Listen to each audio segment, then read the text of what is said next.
ভালোবাসার প্রাণ গোবিন্দ চেয়ে চেয়ে দেখিছে, ভালোবাসার প্রাণ গোবিন্দ চেয়ে চেয়ে দেখিছে। আর বাম নয়নে ঘন চায় আহারে, বামন জনে কোন চায় আহারে। রাধা মোহন দাস চিতে অভিলাষয় সই চরণ যেন পায়। সেই চরণ, সেই চরণ যেন পায়।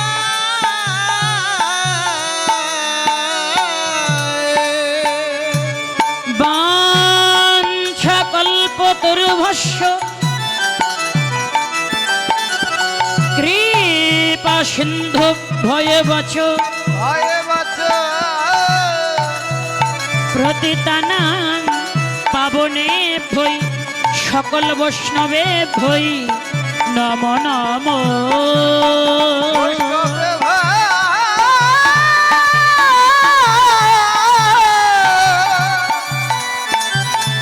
বৈষ্ণবে ভাই।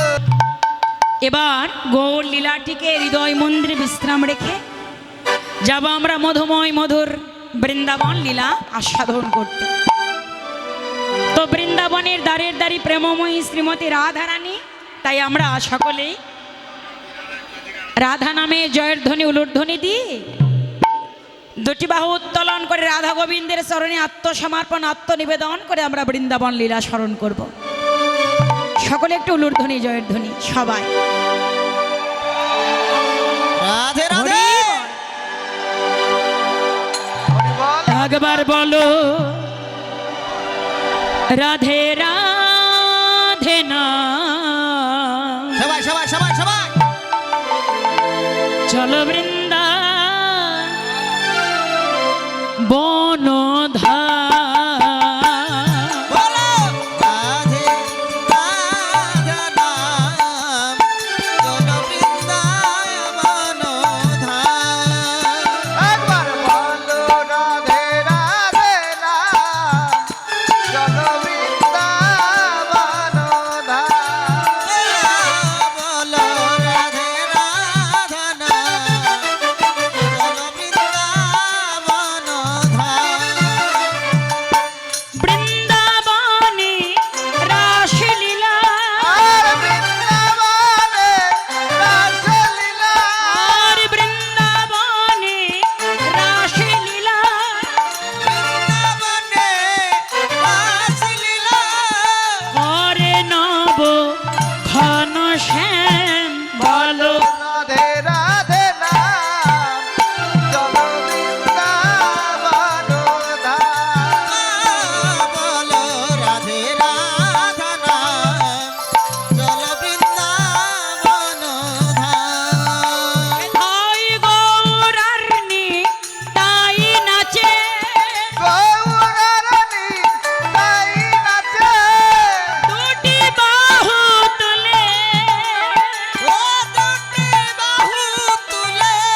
বৃন্দাবন ধাম, বলো রাধে রাধে রাধে নাম, চলো বৃন্দাবন ধাম।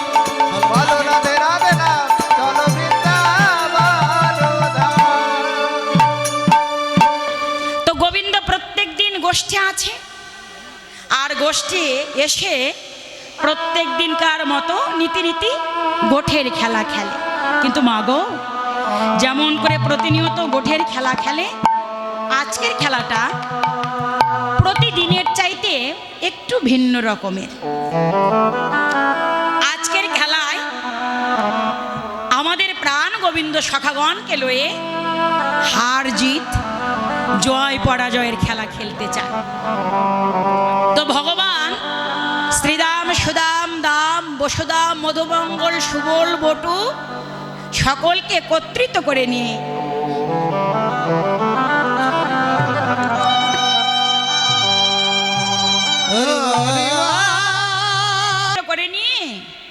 এবার শ্রীদাম সুদামকে ডেকে ডেকে গোবিন্দ আমার খেলার কথা বলতে লাগলেন।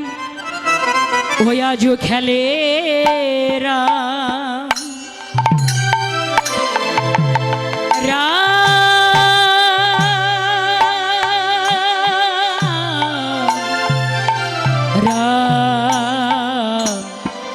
রাম কানা আজু খেলে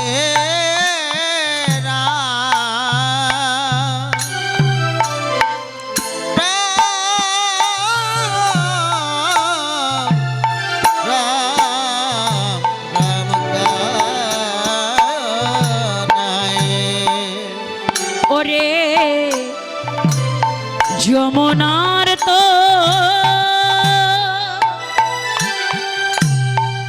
তোর ছায়া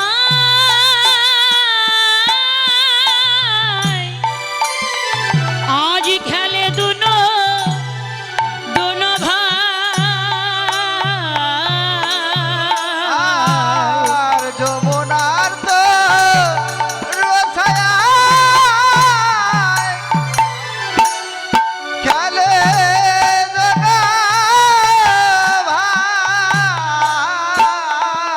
এবার সবাই সমান খেলো বাটিয়া লইলা রে, সবাই সমান খেল বাটিয়া লইলা রে। এবার সবাই সমান খেলো বাটিয়া লইলা রে। সবাই সমান খেলু বাটিয়া লইলা রে। আরে হারিলে চড়িব কাঁধে এই পন কইলা রে, হারিলে আরে হারিলে চড়িব কাঁধে এই পন কইলা রে, হারিলে চরিব কাঁধে এই কোন করিল রে। আজু খেলে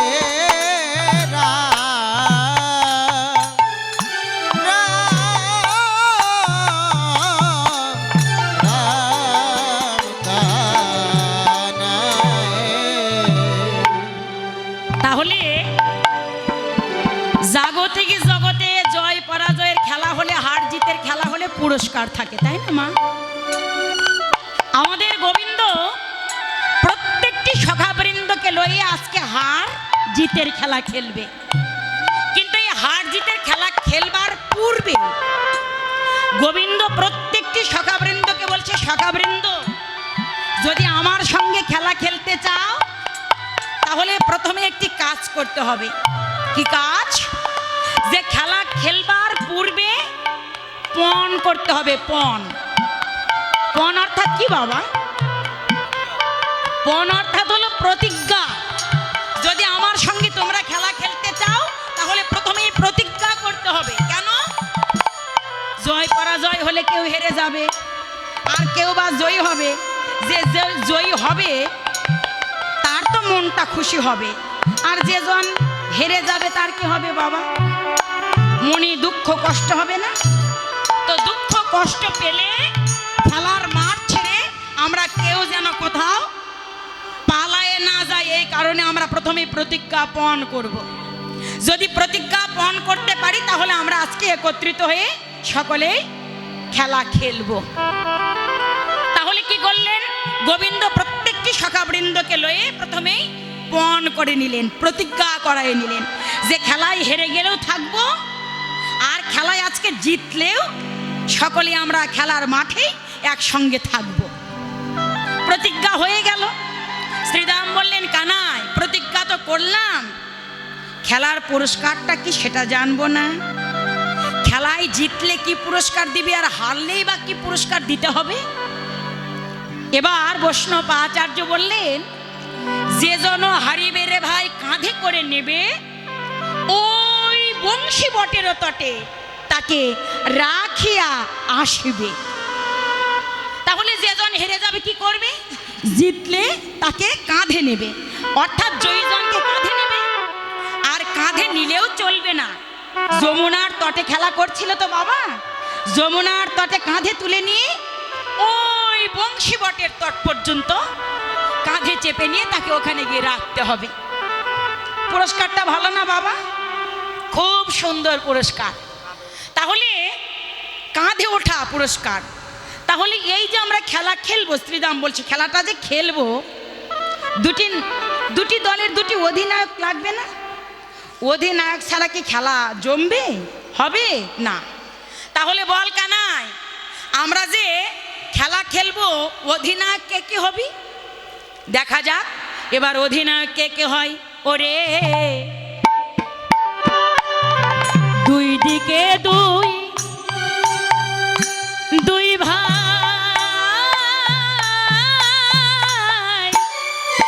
এবার আসি দাঁড়া দাঁড়াইলা। ওরে দুই দিকেতে দুই ভাই আসিয়া দাঁড়ালো।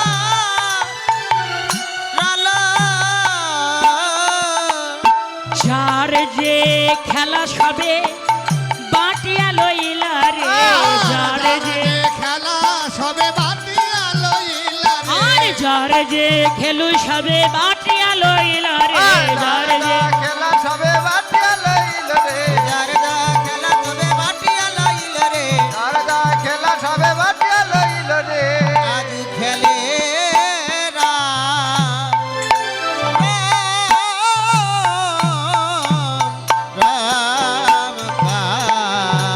কানাই। তাহলে অধিনায়কের একদিকে দাঁড়ালেন দাদা বলরাম, আর অপর দিকে অধিনায়কের দলে দাঁড়ালেন হলো আমাদের প্রাণ বল্লভ কানাই। এবার কানাই প্রত্যেকটি সখাবৃন্দকে বলছে, হে সখাবৃন্দ, তোমাদের মনের মতো করে তোদের অধিনায়ককে তোরা বেছে নে। না না না না। এবার যখন গোবিন্দ বললেন তোদের অধিনায়ককে বেছে নি, শ্রীদাম সুদাম আদি কানাইয়ের দিকে হলো, সুবল দাদা বলাইয়ের দিকে নাচিতে লাগিল। শ্রীদাম সুদাম মনে মনে ভাবনা করলেন, কানাই হলো চতুর, তাই না মা? কানাই চতুর নয়, তাহলে চাতুরালি না করলে কি ভগবানকে পাওয়া যায়? এই হার জিতের খেলা যদি আজকে কানাই খেলতেই চায়, নিশ্চয়ই কোনো উদ্দেশ্য আছে। এছাড়া আমাদের কানাই হলো ভক্ত বৎসল্য। আজকে যদি জয় পরাজয়ের খেলায় খেলে, নিশ্চয়ই আমাদের সখা কানাই হেরে যাবে। হেরে গিয়ে আমাদের সখা কানাই ভক্তের সঙ্গ করবে। আর আজকে যদি আমরা কানাইয়ের পক্ষ ধরে খেলা করি, তাহলে আমরাও হেরে যাব। আর আমরাও যদি হেরে যাই, আমরাও কানাইয়ার সঙ্গ ধরে এমন ভক্তের সঙ্গ করতে পারব। শ্রীদাম শ্রীদাম কানাইয়ের দিকে এই ভাবনা ভেবে পক্ষ নিয়েছে। আর সুবল দাদা বলরামের দিকে পক্ষে গিয়ে নৃত্য করছে। দাদা বলরামের পক্ষের দিকে গিয়ে নৃত্য করছে কেন? সুবল মনে মনে ভাবনা করছে, এতদিন পরে আমার ভাগ্যে হয়তো কানাইয়ার চরণ ধুলি লেখা আছে। আমাদের কানাইয়া চতুরের শিরোমণি, রাখালদের রাজা, ও কখনো কোনোদিন পরাজিত হয় না, হেরে যায় না। তাহলে আজকে যদি জয় পরাজয়ের খেলা হয়, তাহলে আজকে আমি দাদার পক্ষ ধরে খেলা করব। কেননা দাদাই হেরে যাবে, আর দাদা যদি হেরে যায় আমিও হেরে যাব। আর আমি যদি হেরে যাই, আমার কানাইকে কাঁধে তুলে নেব, আর কানাইয়ার চরণ আমার বক্ষ মন্দির আমি জড়াই ধরব। এমন এতে বাটিয়া খেলু খেলা আরম্ভিল, সঘনে গম্ভীর নাদে খেলা খেলিয়া চলিল। খেলা পরিদর্শন করছিলেন বৈষ্ণব আচার্য। ওরে ঘন রাম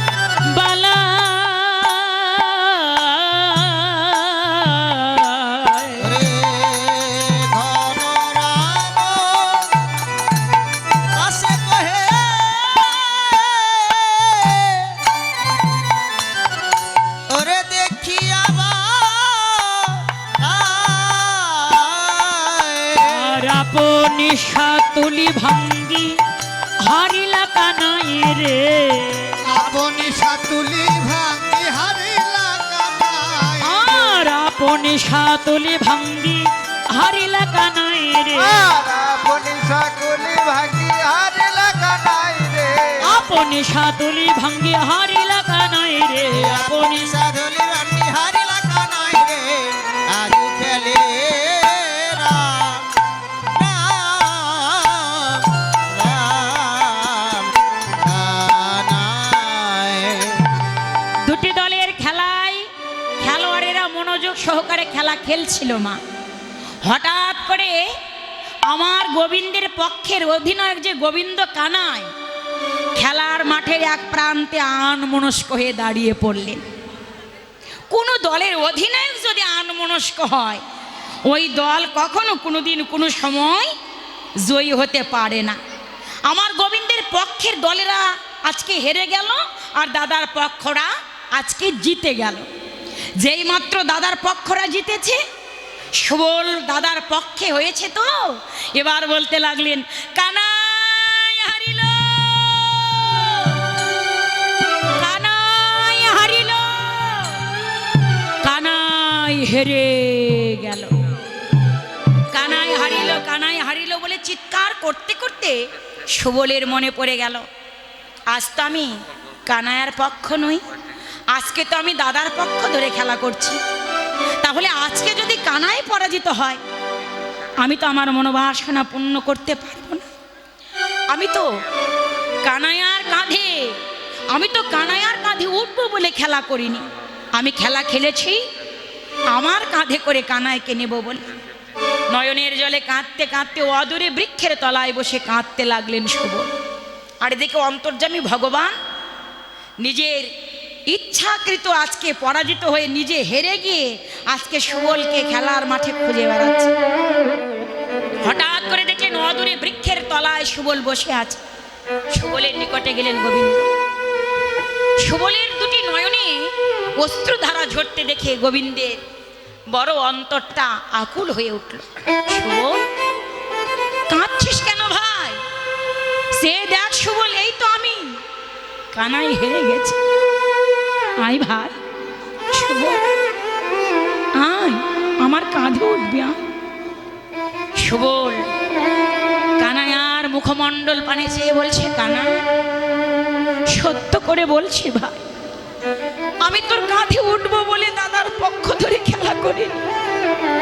আজ আমি দাদার পক্ষ ধরে খেলা করেছিলাম, আমি যেন আমার কাঁধে করে তোকে নিতে পারি, আমি তোর কাঁধে উঠতে পারবো না। গোবিন্দ বললেন, সুবল, খেলা খেলবার আগে যে প্রতিজ্ঞা পণ করেছি, কথা দিয়ে কথা রাখবি না, এই বলছে। আর নিজের কাঁধ পেতে দিয়ে সুবলের নিকটে বসে পড়েছে। আয় না ভাই, কাঁধে উঠবি, আয়। সুবল নিরুপায় হয়ে গোবিন্দের কাঁধের ওপর উঠে বসেছে। গোবিন্দ সুবলের দুটি হাত ধরে ধীরে ধীরে যখন উঠে দাঁড়িয়েছে, দাঁড়িয়ে দেখলেন সুবল কাঁধে উঠেছে সত্য, কিন্তু সুবলের যে দুটা চরণ গোবিন্দের বক্ষ থেকে অনেক দূরে দুদিকে সরায়ে রেখেছে।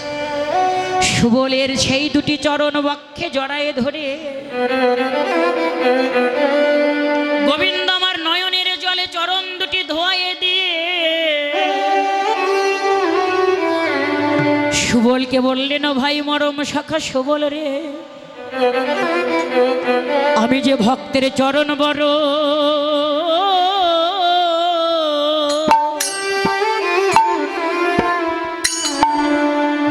বড় ভালো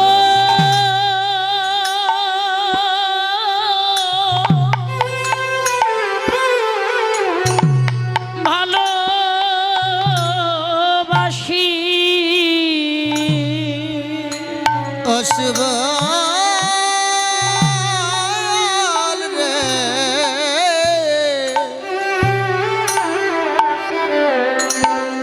আমি যে ভক্তের চরণ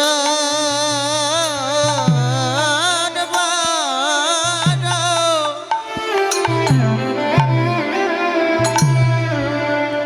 চরণ বড় ভালো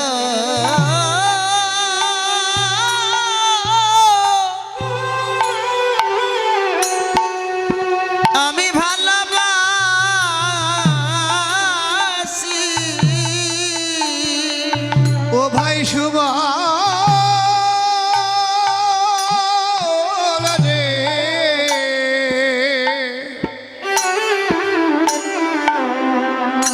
আমি যে ভক্তের চরণ বড়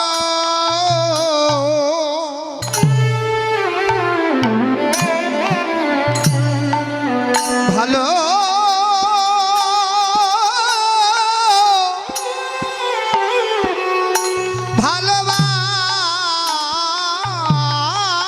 ভালোবাসি আমি ভক্তের ধুলির লাগি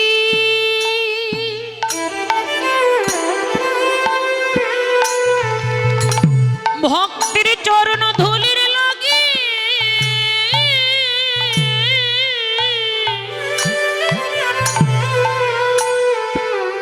সাধের সোনার গোলো আমি যে গোলো ছাড়ি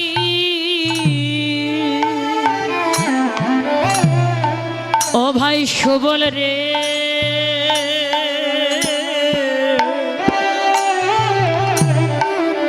আমি যে ভক্তের চরণ বড়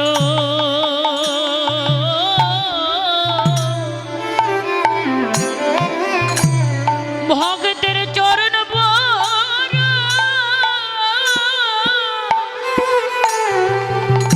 বড় ভালো বাসি ভক্তের ধুলির লাগি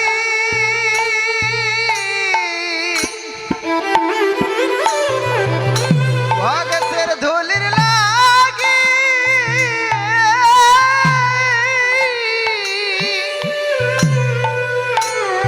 সোনার গলে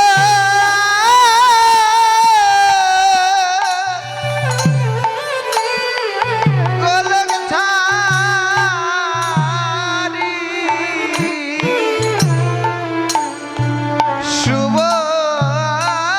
সুবল রে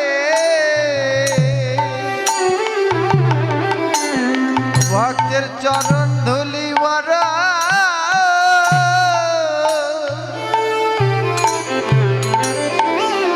বড় ভালো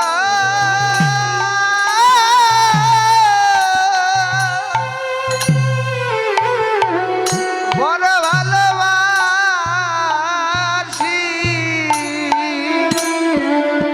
সুবল রে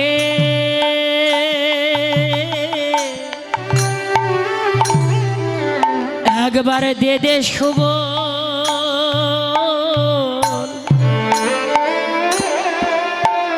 তোর চরণ আমার বক্ষে বক্ষে দে ভাই একবার দে দে চরণ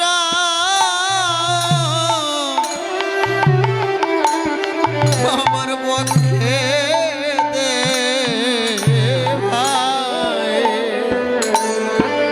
একবার দে দে শুভ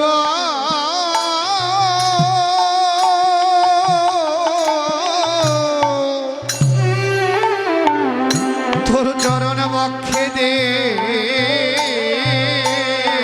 ভাই সুবলেতে তোর চরণ নয় যেন আমার রাধার চরণ একবার দে দে সুবল চরণ আমার বক্ষে দে ভাই এ তো তোর চরণ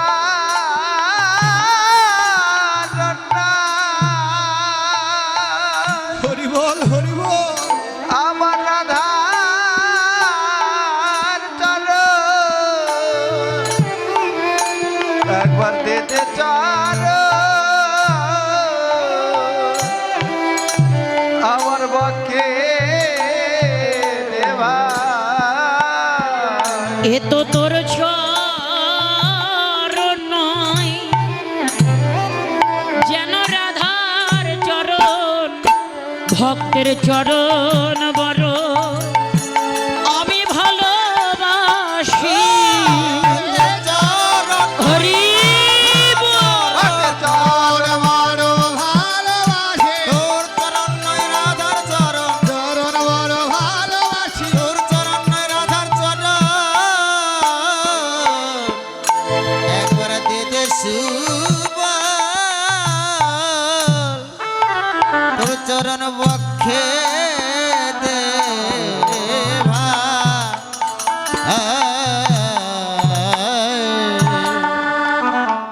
সুবলকে কাঁধে তুলে নিয়ে সুবলের দুটা চরণ বক্ষে জড়ায় ধরে গোবিন্দের মনে পড়ে গেছে রাধা চরণের কথা। সুবলকে বলছে, সুবল এ চরণ যুগল যেন তোর নয়, এ চরণ যুগল আমার বক্ষে পেয়ে মনে হলো এ চরণ যুগল যেন আমার রাধার চরণ। বল না সুবল, কি করে কোথায় গেলে আমার রাধার কৃপা পাবো, রাধারানীর সঙ্গ পাবো, একবার বল না সুবল।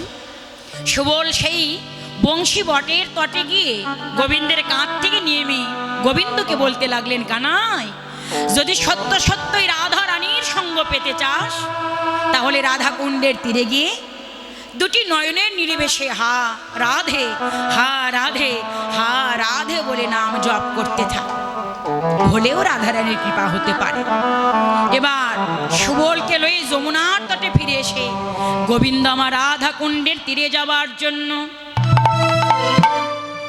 এই রাধা কুণ্ডের তীরে যাবার জন্য বিভোর হয়েছে।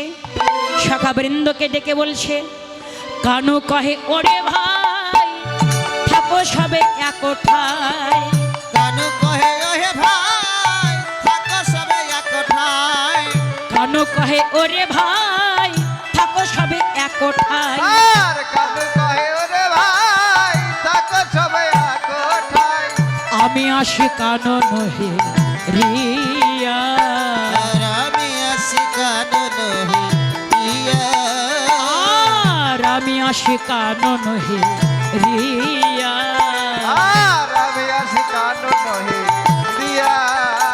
আরে থাকিবে দাদার কাছে কেহ কোথাও না যাও পিছে, থাকিবি দাদার কাছে কেহ কোথাও না যাও পিছে, থাকিবি দাদার কাছে কেহ কোথাও না যাও পিছে, আর থাকিবি দাদার কাছে কেহ কথা না যায় পিছে, অসুরে গিলিবে সবে লইয়া,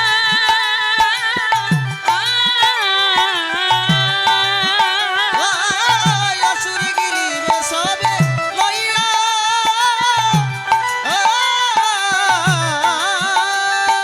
আসব ফিরে আসবো ফিরে আসব ফিরে